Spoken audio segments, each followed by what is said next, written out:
Hello, everyone. Dr. Brian Scott with you. I'm so glad you're joining us today for this Insight to the End Times podcast. We've been having an excellent time in these podcasts over the last couple of years as we have been examining biblical scriptures that point to the last of the last days, as well as world events that tie in with those biblical scriptures. The Bible's full of prophetic statements pointing to the end, pointing to things that are going to come in the future. And we are getting very, very close to the very end of the age. Now, we've examined that in other podcasts. We won't go into that today, but suffice it to say, we don't know the exact day that all this stuff will come to pass. For instance, what we're aiming to see happen is the rapture of the church, the rapture of believers, the removal from the earth of believers in Jesus Christ without having to die. They'll just be whisked up, taken into heaven with Jesus. That event will occur just as the 7 years of tribulation. God's last week of dealing with the nation of Israel and the Jewish people worldwide as he brings wrath upon the earth, similar to what he did in the flood situation or in the Sodom and Gomorrah situation, where he brought down fire and hail and brimstone on those two cities and wiped them out, and only Lot and his two virgin daughters were saved. Well, we don't know exactly the day when that's going to occur, but it's not far from now. And once it does occur, we know we have exactly 7 years, and Jesus Christ and all of the saints in heaven are returning to this earth to defeat the Antichrist and his forces at the Battle of Armageddon. That's referred to in the book of Revelation, last couple of chapters. And then we move into what is known as the 1,000-year or millennial reign of Jesus Christ. So the Bible tells us we're not to know the time because that's in the Father's hands. There's several references to that in the book of Matthew 24 and the book of Acts chapter 1, just as two instances. But we do know we're getting close.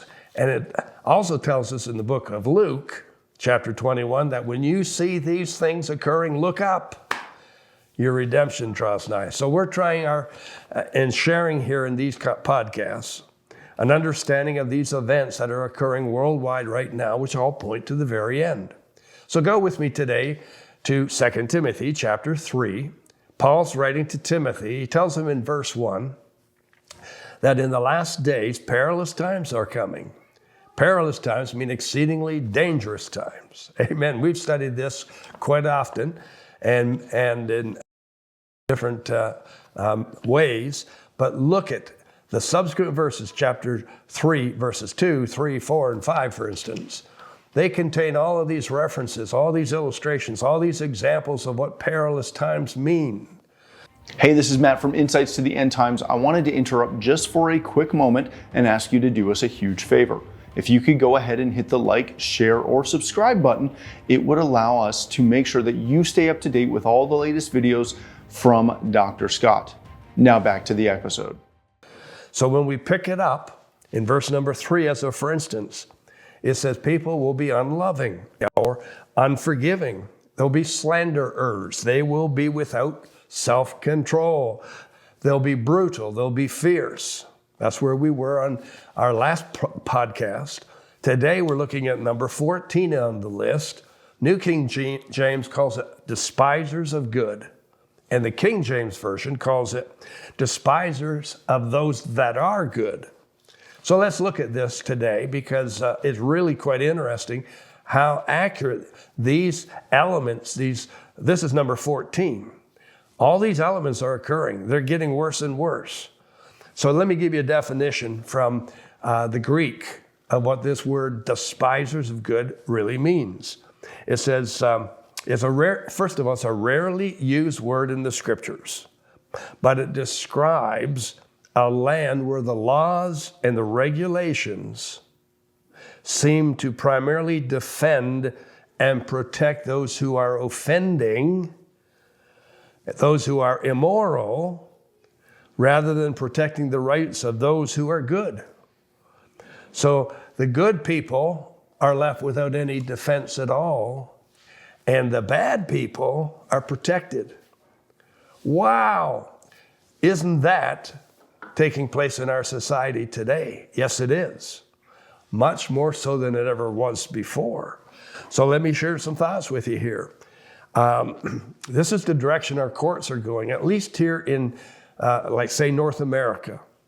That's the direction our courts seem to be going. Now, if you have been with me over the course of these last 3 years of our podcast, you'll know from listening in the past that I practiced law. I was a lawyer. I still am, for that matter. I don't practice. But I was a fully engaged practicing lawyer for about a 17-year period in my early part of my career before I shifted gears and went into both ministry and speaking and researching and writing and consulting and all the other things that I do. But in my legal training, in my law school training, when I got my degree, Bachelor of Laws, or as they seem to call it today, Juris Doctorate, JD. Here I am, having trained in university, 3 years of law school, a whole year of doing my articles or internship, and then a further 6-month period of specialized study to be called to the bar, to be able to practice. So in essentially 5 years of time studying to be a lawyer, things have changed from that time. What I was taught, what I was trained on, the way I saw the law, the way the law was practiced seems to have been shifting and changing and shifting and changing and shifting and changing. And it now seems to be that the laws, the courts, protect the accused, the person who's done the offense, who has committed the crime. They seem to be protecting that side and leaving the victim, the person who's been harmed, hurt, and damaged, they seem to be without any protection at all. We'll put it in these terms, in terms of criminal cases. When I studied and practiced, an individual was deemed to be innocent until the other side, the prosecution, could prove their guilt. So you were deemed innocent until proven guilty. Today it's flipped. At least in most cases it's flipped. You hear it and see it all the time. If you happen to be going through it, you know for sure. You're now deemed guilty until you can prove your innocence. With that shift having occurred, here's what happens. People just simply make accusations without having to support the accusation. So they'll call you a pervert, a sexual pervert or a molester or someone who has committed an assault. They don't have to prove anything. It's up to that other person to prove them wrong. That no, it wasn't me. I didn't do it. I've never done it. And so the onus has shifted and changed. Well, that's because we've become a society where we despise good. We reward bad. We despise good. Let me share some more with you here. Law-abiding citizens are left in jeopardy today. It's really difficult for them to prove they're right because wrong is deemed to be the starting point for these things. So we have moral dilemmas. We have ethical dilemmas on every corner. The lawbreakers are being protected. Oh, it's an amazing thing. Person can commit all kinds of heinous crimes and be sentenced to, say, 25 years in prison. And after maybe, 10 years of good behavior in prison, they come up for parole. And there seems to be a leaning towards, we want to get them back out into society because they have been a model prisoner. Yet they were someone who did horrendous things. Paul prophesied this. He said, these last days will be savage days, vicious days. We're going to have vicious attacks against people. Our courts will seem to be morally confused. Now, that doesn't paint a very nice picture, does it? And maybe some of you would object to what I'm saying. But if you have been in, say, shoes like I've been in, if you've been in a position I've been in where I've been on both sides of this coin, I've been in the actual practice of law. I've seen how the laws are changing. I've seen the groups that have arisen and come on the scene trying to protect the innocent people against governments, against authorities, against perpetrators of criminal actions and so on. It's absolutely atrocious. Our country here, Canada, for some reason or other over the last, say, 10-year period, or the better part of that 10-year period, we seem to have been leaning towards lessening the degree of offense, so it doesn't have the same nature to it. It's considered to be lighter, and we are also really lessening the bail conditions. So if you commit a horrible crime and you should be put in prison or you should be incarcerated in jail for a season at a time, pending your trial and so on, most times these people are allowed to be out on bail. And the bail conditions are very light. So it's amazing. Things are upside down. A couple years ago, you may recall, we were in the midst of the COVID-19 pandemic. It was worldwide. It started in 2020. It took about a week to 10 days for fear to overtake the entire world, it seemed. And the manner of life changed drastically. And the mandates were just unbelievable. Just like unbelievable. And for the longest time, everything was shut down. Excuse me. They were shut down. And then things lessened a little bit. But to go into a store, we had to be 6 feet apart from one another, not 5'11" and not 6'1", but we had to be 6 feet. So they had things on the floor, on the tile, lines drawn. You couldn't step across the line. Oh my! I could go on forever and ever. The point I'm getting at is a lot of it didn't make any sense, and it was so unbelievably wacky. It was hard to make to actually come to the conclusion that sane people had come up with these ideas. So what happens is after a series of years, couple years, here in Canada, long-distance truckers decided we've had enough and we're going to protest because nobody will listen to us and nobody will answer us. So they gathered in our nation's capital with their big rigs and parked them, and it turned into what they called the convoy protest. Well, I'm simplifying it for sake of time. But what they really were after was, let us sit down with someone in government who will listen to our concerns, and let's see if we can't come to a conclusion or a reconciliation that would be a little better than where we are today. The government refused to sit down with them. And because the government refused to sit down with them, it just caused the problem to grow bigger. So the biggest concern wasn't the fact that these trucks were parked all over the government portion of the city. We call it, Capitol Hill or Parliament Hill. It wasn't that so much as the fact that they kept their engines running and they kept their horns blowing, and it was really distasteful for all the residents of the area. But all they wanted was something that the government would not accede to, would not give them. So the government turns around and comes down with an order that they can seize their bank accounts automatically. And if people had contributed funds to their effort, even if it was like, say, $20, they would seize that person's bank account. That's really going over the line. And so when court cases came out of it, it seemed that the courts they didn't have the sense to figure it out either. Now, I'm simplifying it. And possibly you'll think I'm overstating it or exaggerating it.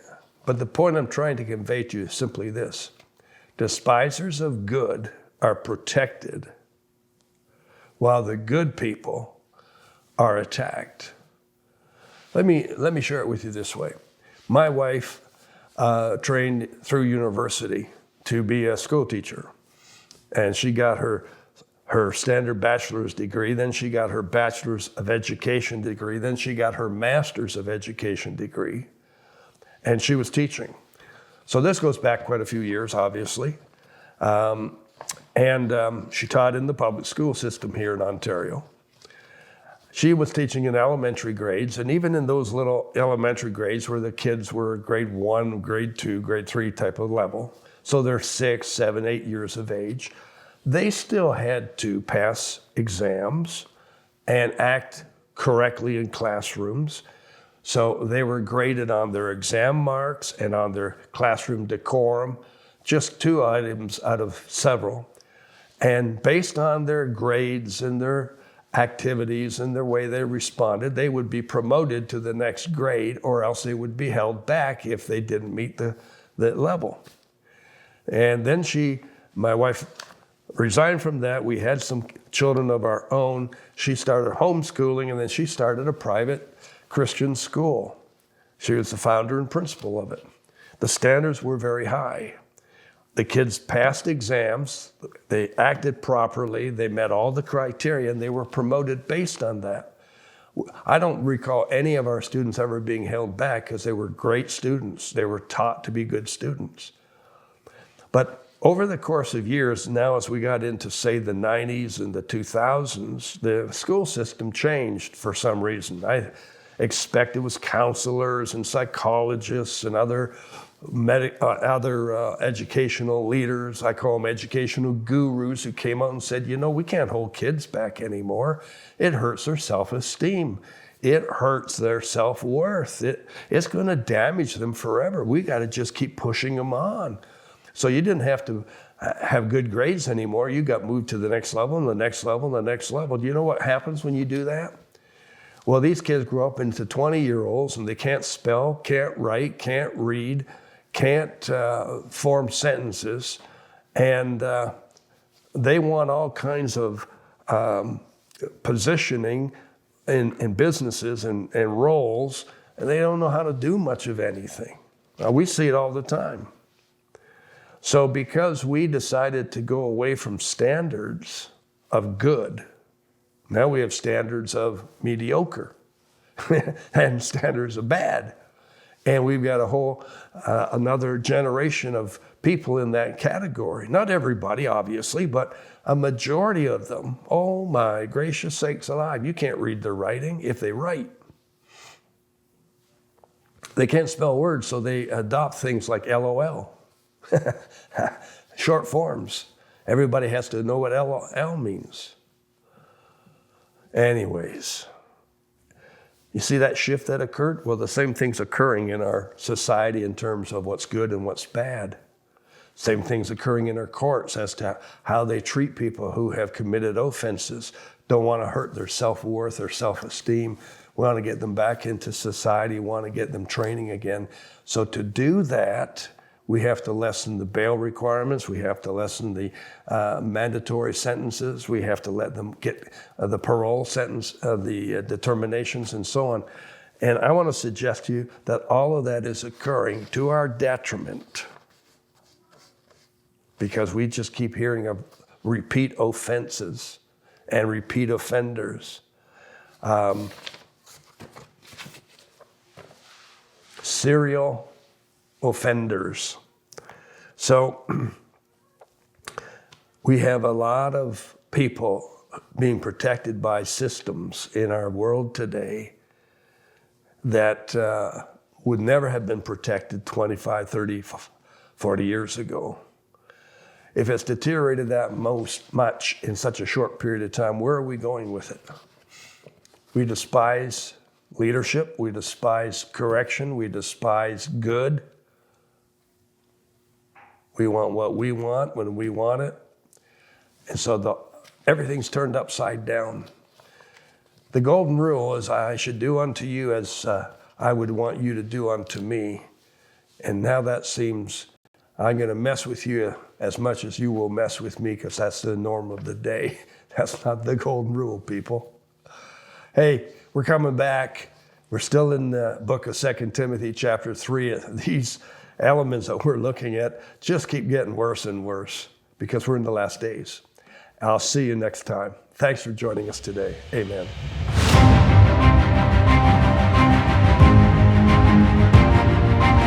Hey, thanks for watching this episode of Insights to the End Times. I hope you enjoyed it. If you'd like to get notified every time we release a new video, go ahead and hit that subscribe button right over here.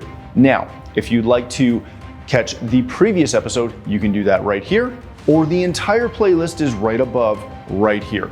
Thanks for watching. We'll see you on the next episode of Insights to the End Times.